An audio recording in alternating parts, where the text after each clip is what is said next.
Hi students, so this week we will be focusing on the cycles of matter, paying attention to the carbon cycle, nitrogen cycle, phosphorus cycle, and water cycle. This video will be covering the carbon cycle. As you watch all of these videos, I highly suggest you take notes, even though your main project is the poster on all of the cycles. What I do suggest is that while you are taking your notes, you split your page into 4 sections for each of the cycles in particular. You may want to use diagrams to show the movement of the element through the different organic and non-organic reservoirs, and also, most importantly, please include ways that humans impact the cycling of matter. It's more important that you do not memorize each of the specific terms of how these elements move from organic to inorganic reservoirs, but instead think about how humans can cause these delicately attuned cycles to basically go out of whack. Now, just to get us started, and with every video, you should keep these questions in mind. So before you continue, I do want you to think about and jot down what you've learned about the cycling of matter prior to this video and this class, and how humans can have a positive or negative impact on the cycling of matter. Let's go ahead and begin with the carbon cycle. So here are some facts about carbon to help you better understand the element.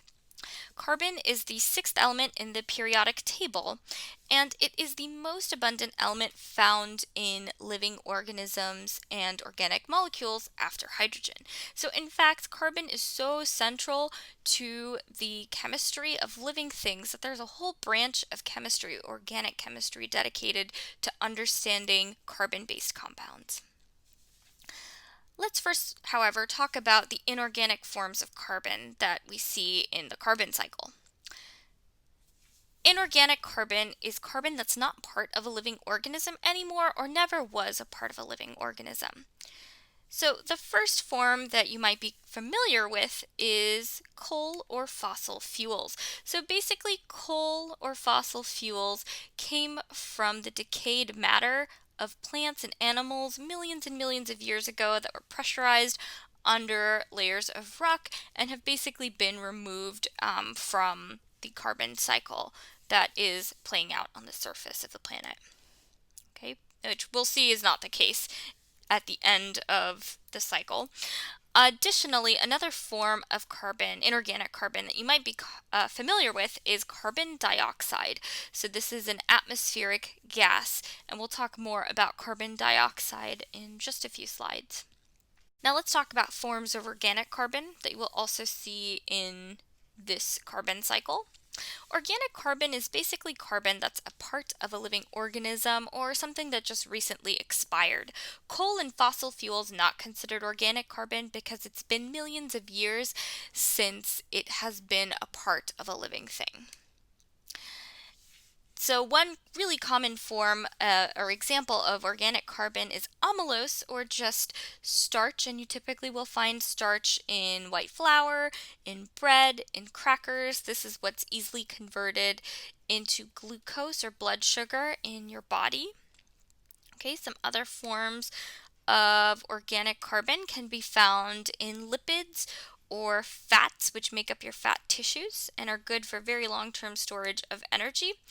And also, carbon is found in cellulose, which is the most abundant organic molecule on Earth, and it is what makes up all the fibers and main structural parts of plants. So it's kind of amazing just for you to see the sheer amount of carbon that's present on this planet in the form of cellulose. This is the carbon cycle in its full glory, and we're going to go over each of the individual components right now.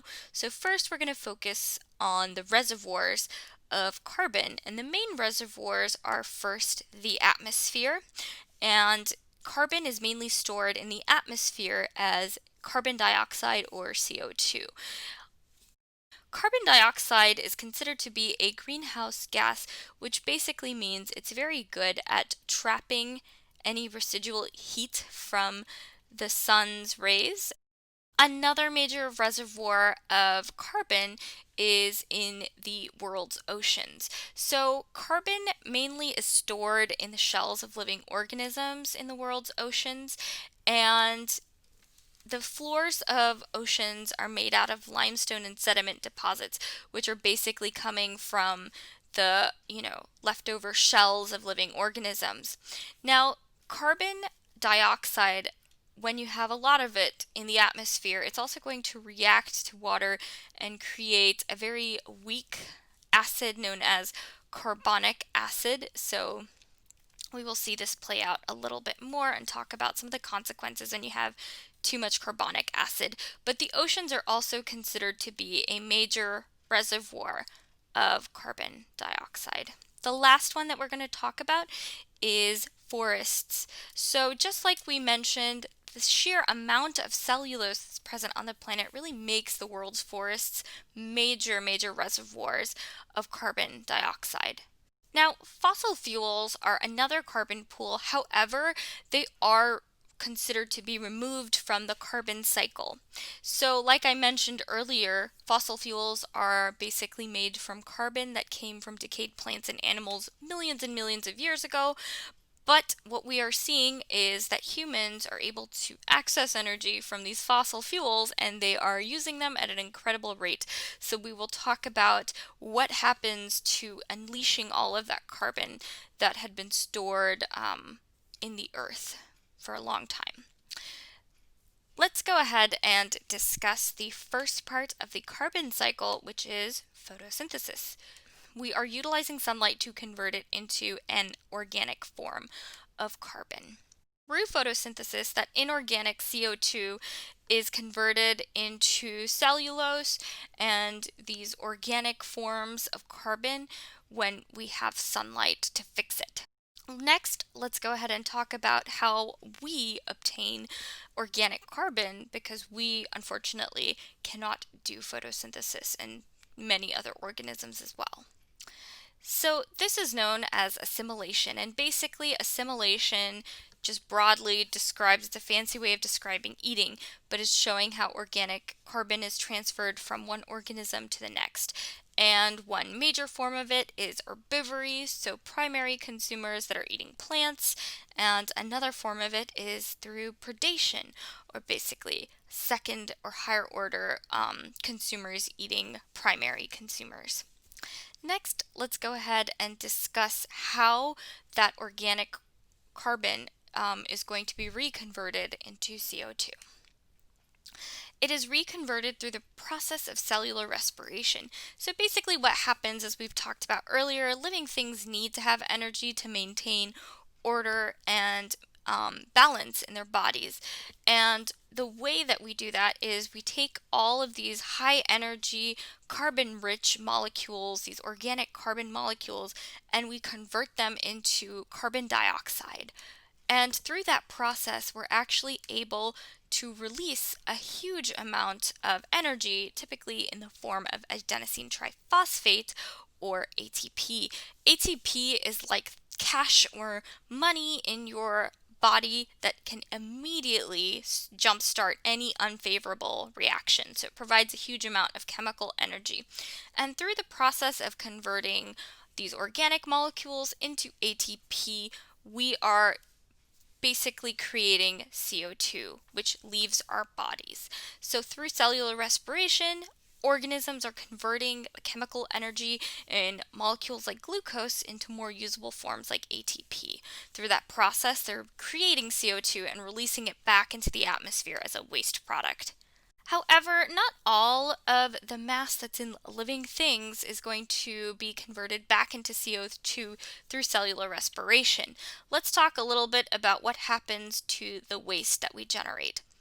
So decomposers like these mushrooms down here and bacteria as well are able to break down any waste molecules, say from feces or whatnot, these large organic molecules into smaller organic molecules and finally back into CO2. So as decomposers are doing their own cellular respiration, they're also releasing some of the carbon dioxide from our waste back into the atmosphere.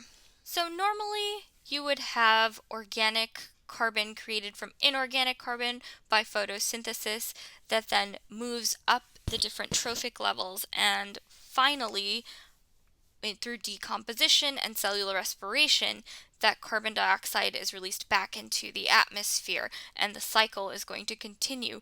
However, humans are doing something that is potentially throwing the system out of whack, and it is the burning of fossil fuels.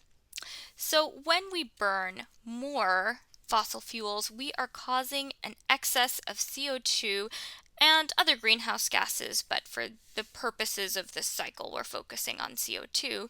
We're causing huge amounts of this greenhouse gas to be present in the atmosphere. So we're basically increasing the atmospheric reservoir of CO2. And what this does is enhances the greenhouse gas effect. And it is increasing the amount of heat that's there on the planet, which is causing global warming.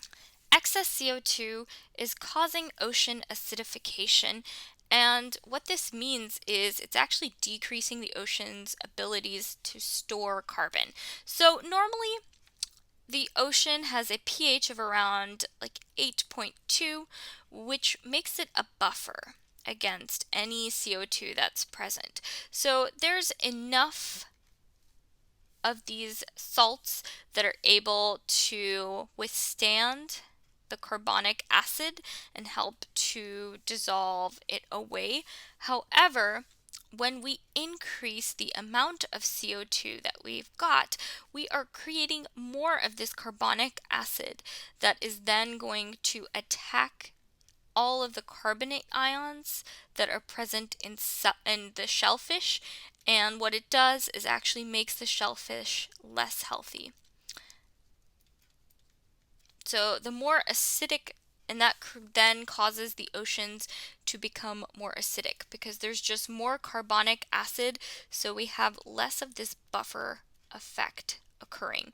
So instead, that acid's going to attack the shellfish because there's less buffer available. And one other thing we're doing to really exacerbate this problem is we are decreasing the organic reservoirs of carbon. So deforestation is causing more and more decayed matter to be present, and those decomposers are releasing more CO2.